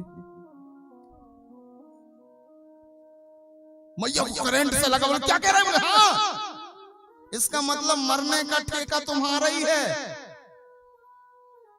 ये नहीं मरते ब्रह्मा विष्णु महेश, थोड़ी रफ बात हो रही। पार्वती जी ने कहा सही कह रहे हो नारद जी, आने दो। अब भोलेनाथ आए, मैया को शंकर जी ने कहा गणेश आज भी आए थे? शंकर बोले 2 घंटे बैठ के गए, और आज तो मैया का मूड। शिव जी आए। हर पति का कर्तव्य होता है मेरे भाई, जीवन साथी की कद्र करना, जीवन साथी के मनोभावों को समझना। शिव आए, पार्वती बात क्या है? आप इतनी जल्दी जल्दी नाराज क्यों होती हैं? सभी ऐसे बैठो, पार्वती जी के पीछे खड़े हो जाओ। आप लोगों में से कौन कौन है जो गंगा जी गए हैं या नर्मदा जी गए हैं? गए हो? आप लोगों में गए हो? तो जिस दिन नर्मदा जी बनी थी या जिस दिन गंगा जी बनी थी, वो वाला पानी तो बह के समुद्र में चला गया। अब कौन सा पानी है? 2023-24 ही का है ना? ऐसे करो यार। इसी साल का पानी है ना जो बह रहा है, और हम उसको क्या कहते हैं? वही गंगा जी है, वही नर्मदा जी है। इसी प्रकार ये पार्वती की कथा नहीं है, ये वही कथा है। जैसे गंगा जल, आज का जल ही गंगा जल है, आज का जल ही नर्मदा जल है, ऐसे आज की कहानी, पार्वती की कहानी हमारी कहानी है आदरणीय श्रोताजनों, हमारी कहानी। अब ऐसे बैठ के थोड़ा शंकर जी से लड़ लो, ये बैठे ऐसे हाथ जोड़ो सब, आप लोग सब जोड़ लो, चाहे तो जोड़ सकते हैं, ना चाहे तो कोई। पार्वती जी जैसे बोलो, हे भोलेनाथ, सब बोलिए, हे भोलेनाथ, बोलिए हे भोलेनाथ, मरने का ठेका क्या हम ही नहीं लिया है? हम ही मरे, फिर मरे, फिर मरे, मरते ही जाए। तुम ब्रह्मा विष्णु महेश, हाथ नीचे कर लो, तुम ब्रह्मा विष्णु महेश अमर। हमारी उम्र कितनी हो गई? 40-45 साल, 10-15-20 साल और उसके बाद ये वाली सिर का कलेक्शन शंकर जी के, जैसे ये माला पहने ऐसे ही, तो क्या मरने की जिम्मेदारी हमारी? बस पार्वती जी रोने लगी, हमें भी रोना चाहिए। हे भोलेनाथ, आप करुणा के सागर, करुणा की मूर्ति, और हम बार बार मर रहे हैं। आप हमें अमर भी कर सकते हो, लेकिन हम अमर क्यों नहीं हो रहे? पार्वती जी कहती हैं, क्यों मार रहे हो भोलेनाथ? तो शिव जी की आंखों में आंसू आ गए। मुझे भी अच्छा थोड़ी ना लगता है। एक बार शिव के लिए जोरदार ताली बजाओ, और जोर से बजा लो। शंकर जी कहाँ रहते हैं? शंकर जी कहाँ रहते हैं? कैलाश, बोलो कैलाश वासी। एक लाश के साथ कभी एक आध रात गुजारना, ऐसा लगता है घड़ी चलाई नहीं रही थी। लेकिन ये शंकर कैलाश, एक लाश नहीं, कैलाश के ऊपर मुंडों की माला पहन के बैठा है। उसको भी दर्द होता है, लेकिन वो अमर क्यों नहीं कर पा रहा है? सती को राम कथा सुनाने ले गए, अविश्वास किया तो आत्महत्या करना पड़ा। जो राम और कृष्ण के ऊपर विश्वास नहीं करेंगे, उन्हें अमरता कभी नहीं मिलेगी आदरणीय श्रोताजनों, उन्हें अमरता, चाहे वो शिव की पत्नी ही क्यों ना हो। इसलिए मैं जितने भी विश्व में मुझे YouTube में सुन रहे हैं, मेरा उनसे निवेदन है, शिव को भजिए, लेकिन अगर अमर होना है तो राम कृष्ण पे विश्वास करिए, नहीं तो शिव की पत्नी ही क्यों ना हो, शिव अमर नहीं कर पाएंगे। बोलिए वृंदावन बिहारी लाल की।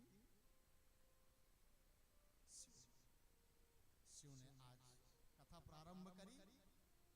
जो सुआ था उसका एक अंडा वहां था, जो सुखदेव के रूप में वहां प्रकट हुआ था।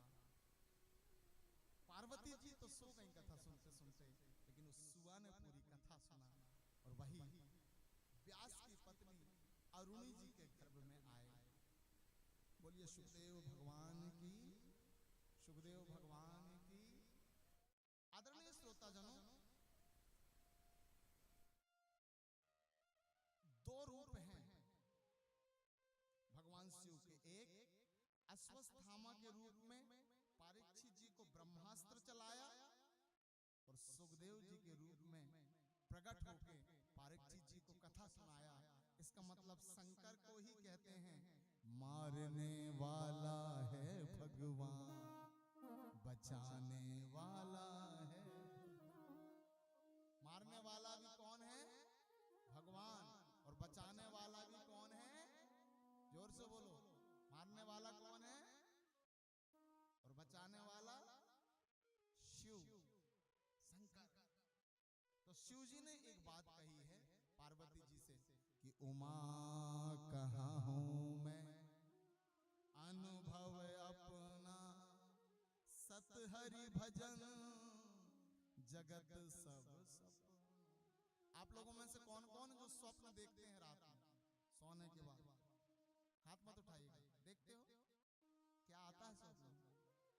हमें भी एक दिन आया था स्वप्न माल, और अभी तक उसका उत्तर नहीं मिला। अगर तुम्हें मिल जाए तो बताना। मुझे एक दिन स्वप्न आया था कि मैं स्वप्न में तितली बन गया हूं। क्या बन गया हूं? जोर से बोलो, क्या बन गया हूं? और उड़ रहा हूं। इतने में हमारी माँ ने उठाया, उठो उठो, सुबह हो गई। फिर मैंने थोड़ी देर बाद देखा, अरे अपन तो गणेश प्रसाद दुबे थे। तो अब मैं उसी दिन से चिंतन कर रहा हूं कि जब मैं सो रहा था तो मुझे लग रहा था कि मैं तितली हूं। तो ऐसा तो नहीं कि कहीं तितली सो रही हो और वो स्वप्न देख रही हो कि मैं गणेश प्रसाद दुबे हूं। तो तितली सो रही है कि गणेश प्रसाद दुबे सो रहा है मुझे पता नहीं है। हो सकता है दोनों स्वप्न हो, लेकिन सत्य क्या है, ये व्यास आसन में बैठ के या आप पंडाल में बैठ के कथा सुन रहे हैं या ईश्वर का चिंतन कर रहे हैं, केवल यही सत्य है आदरणीय श्रोताजनों, केवल यही सत्य है। बाकी दोनों सत्य हो सकते हैं, तितली का सोना और गणेश प्रसाद दुबे बनने का स्वप्न देखना, या गणेश प्रसाद दुबे का सोना तितली का बन के स्वप्न देखना, दोनों सत्य हो सकते हैं। अभी सस्पेंस है, जब मेरा सस्पेंस दूर होगा मैं आपको बताऊंगा। लेकिन हाँ, शिव के पास जाने से राम और कृष्ण की भक्ति मिलती है, ये बात पक्की है, क्योंकि शिव ही हमें श्री राम और कृष्ण से जोड़ते हैं। आप सबने जो एक लोटा जल चढ़ाया है ना, उसी की वजह से कृष्ण की कथा मिली है। आओ हम सब शिव की शरण में चलें।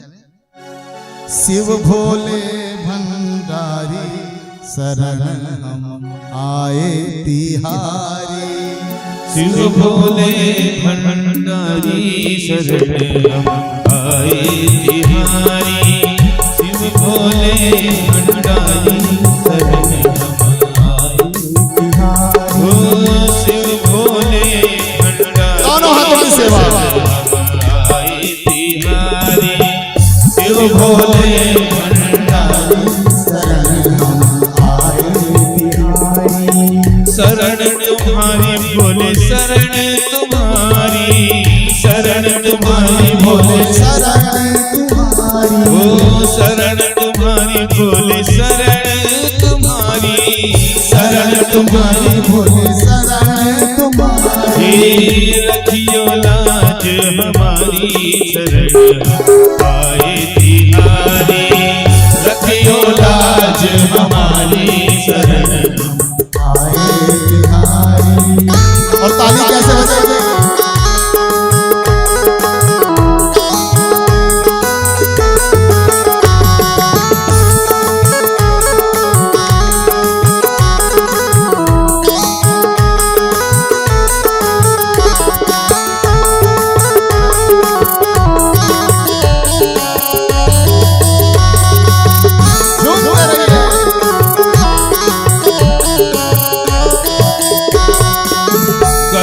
सोहे मुंडों की माला, गले में सोए मुंडों की माला, गले में सोहे मुंडों की माला, गले में सोहे मुंडों की माला, हे सर पर गंगाधारी, ओ सर पर गंगाधारी शरण आए तिहारी, शिव भोले भंडारी शरण आए तिहारी, शिव भोले भंडारी शरण आए तिहारी, शिव भोले भंडारी शरण आए तिहारी। कौन कौन है जो शंकर जी को दूध चढ़ाते हैं? ऐसे ऐसे करो, दूध चढ़ाते हो, दही चढ़ाते हो, घी, शक्कर, शहद। लेकिन कई फिल्मों में तो कहते हैं क्यों बर्बाद कर रहा है, गरीबों को दे देना। आप कहेंगे नहीं नहीं हम तो चढ़ाएंगे। बिल्कुल सही कर रहे हो, खूब चढ़ाना। मैं आपसे एक प्रश्न पूछूं, विष मारता है कि अमृत? जान कौन लेता है, विष लेता है कि अमृत? विष लेता है। आप लोग बताइए, विष लेता है? अभी तक जितनी इतिहास में हमने किताबें पढ़ी, पुराणों में उसमें यही लिखा है कि विष से मृत्यु होती है, लेकिन जब अमृत शिव तक नहीं पहुंचता तो अमृत भी विष बन जाता है। और 15-20 साल में यही हो रहा है, दूध, दही, घी, शहद, शक्कर भगवान तक नहीं पहुंच रहा है। तो जैसे ही जांच होती है डॉक्टर सख्त निर्देश देते हैं दूध नहीं खाना, दही बिल्कुल छूना नहीं, घी नहीं खाना, शक्कर भी नहीं खाना, शहद नहीं खाना। क्यों डॉक्टर साहब? बोले खाए और शुगर बढ़ी और मतलब अमृत जान लेने लगा। जो अमृत परमात्मा तक नहीं पहुंचेगा वो विष बन जाएगा। प्रमाण मिल गया आदरणीय श्रोताजनों, प्रमाण मिल गया। इसलिए हर अमृत को परमात्मा तक पहुंचाइए। शिवरात्रि में गेहूं, बेर, जितनी चना सब कुछ हम शिव तक क्यों पहुंचाते हैं? क्योंकि ये अमृत तुझे अर्पण, क्योंकि अमृत शिव तक पहुंचेगा तो अस्तित्व नहीं खोएगा, और अगर दुनिया तक पहुंच गया तो ये अस्तित्व खो के विष बन जाएगा। आदरणीय श्रोताजनों, इसलिए अगर अमृत बनाना है तो शिव तक पहुंचाइए दोनों हाथों में सेवा।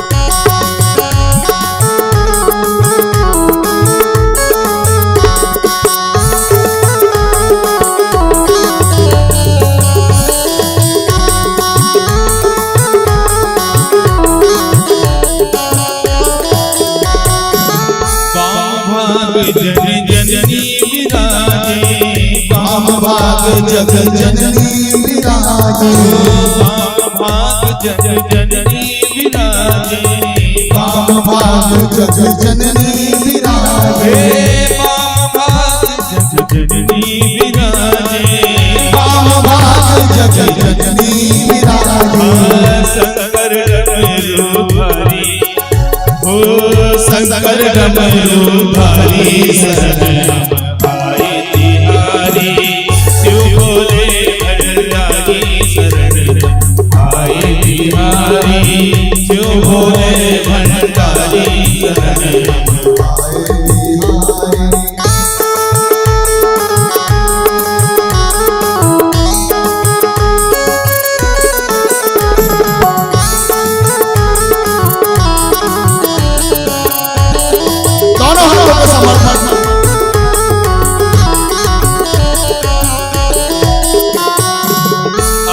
चंद्रमा मस्तक सोहे, अर्ध चंद्रमा मस्तक सोहे, अर्ध चंद्रमा मस्तक सोहे, अर्ध चंद्रमा मस्तक सोहे, कर में त्रिशूल धारी, हाँ कर में त्रिशूल धारी, शरण आए तिहारी, शिव बोले भंडारी, शरण आए तिहारी, शिव बोले भंडारी, शरण आए तिहारी, शिव बोले भंडारी, शरण आए तिहारी।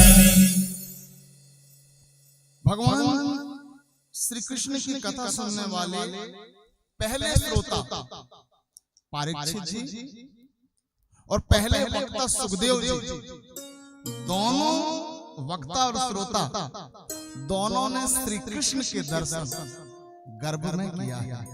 बोलिए सुखदेव भगवान की। सुखदेव जी गर्भ से बाहर नहीं आए। व्यास जी ने कहा क्यों नहीं आ रहे हैं? बोले हमको पहले नारायण जी के दर्शन कराइए। परमात्मा को बुलाए और नारायण अंदर गए और कहा माया मेरी पकड़ेगी नहीं। तब सुखदेव जी बाहर आए।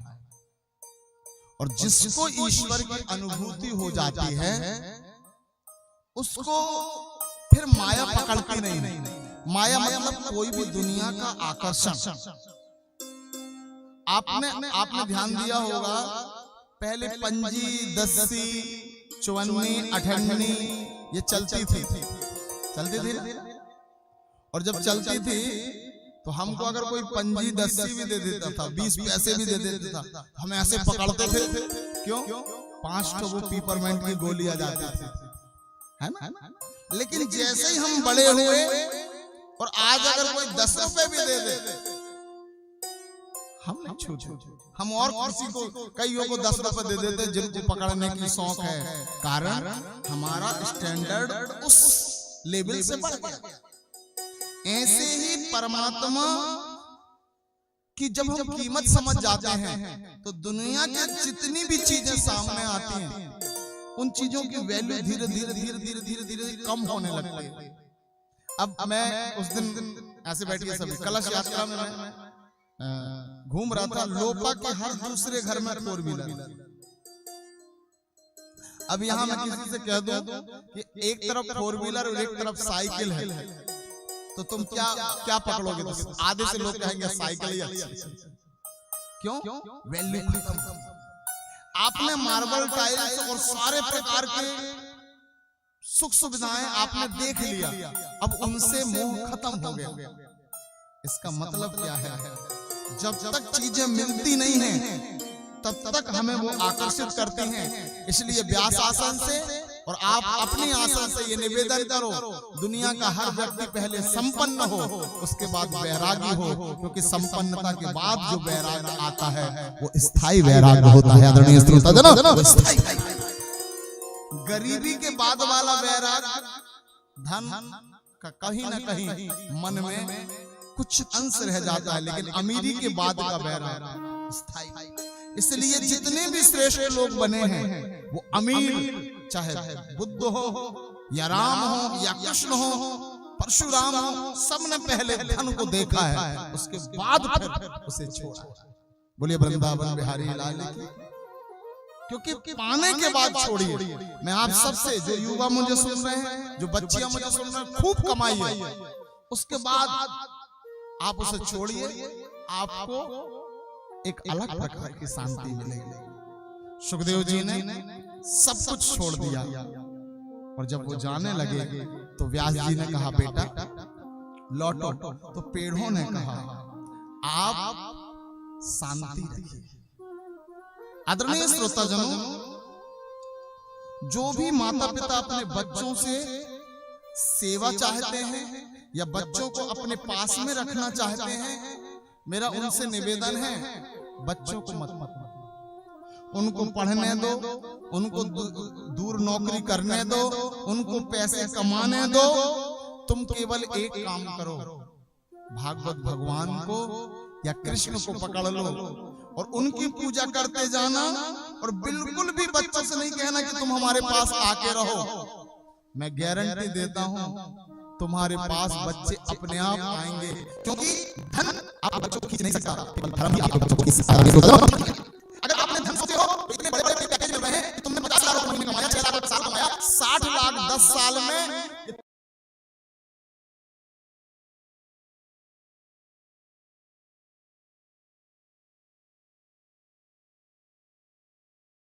30 साल कमाया तो 1 करोड़ कमाया, उनको एक ही साल में मिलने लगा है। अब तुम्हारे धन की वैल्यू नहीं है।